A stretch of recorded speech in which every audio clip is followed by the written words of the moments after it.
تتودرمو اینجوری نباید بکنیم.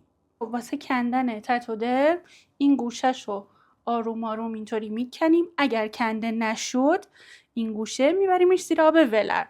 تتودرمو میکشیم اینطوری آروم میکشیم تا بلند بشه. میبینی من آروم میکشم.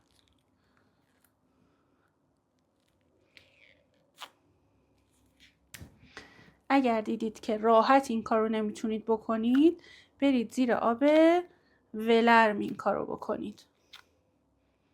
خیلی آروم میکشید اینطوری. دقت کنید چقدر دارم آروم و با ملایمت انجام میدم. اینطوری.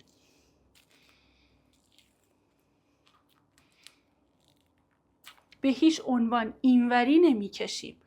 به همین سمت خوابیده آروم میکشیم تا بلند بشه اینطوری.